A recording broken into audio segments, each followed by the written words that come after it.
دنگتی؟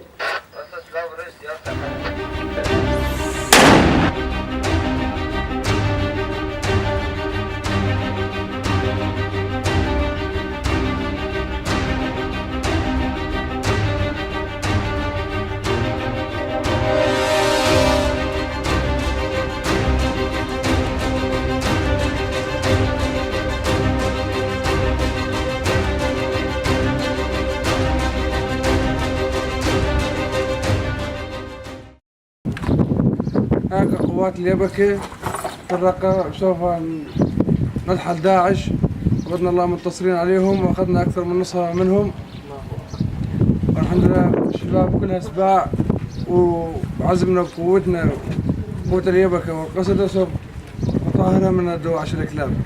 ما راح أخلي شهدائنا أو دم يروح عبث أو جرحى، والحمد لله مستمرين والشباب على معنويات قوية. قوات قصدة اليوم احنا الرقة الصناعة ان شاء الله قريبا جدا نصير تقريبا ناخذ نص الرقة عشان نحرر شعب وجه آخر من يدينا المسلحين الدواعش هالكلاب. ان شاء الله وان شاء الله ستسمعون قريبا انه الرقة خالصة. امواكي فجأة تولا جنكو هاتن رواندن هاتن إشكنجة كرن هاتن شوتاندن أما تولا وان راكن وام دابج تاكوشين خو برناتن. نحن الدفاع الذاتي مشاركين بحملة الرقة مشان نخلص الأهالي من الإرهابيين والمرتزقة، ومعنويات الشباب عالية إن شاء الله تتحرر على القريب. سكفتي.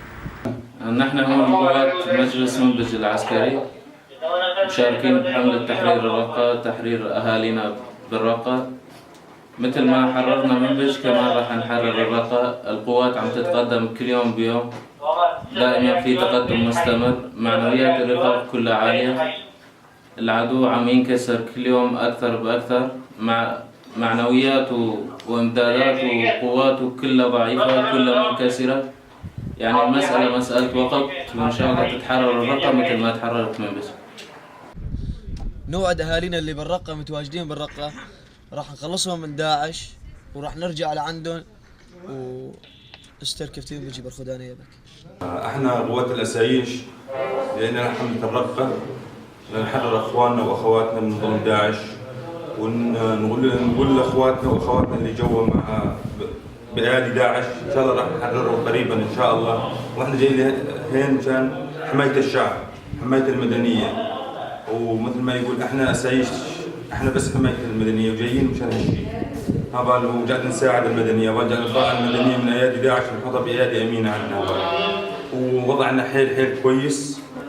وما يقول يعني المدنية من يطلعوا من ينفر نأمنهم مكان بعيد عن الضرب وبعيد عن كل شيء، واحنا جايين هنا حاطين دمنا وروحنا مشان المدنية، طالعهم ونحطهم بأيادي أمينة.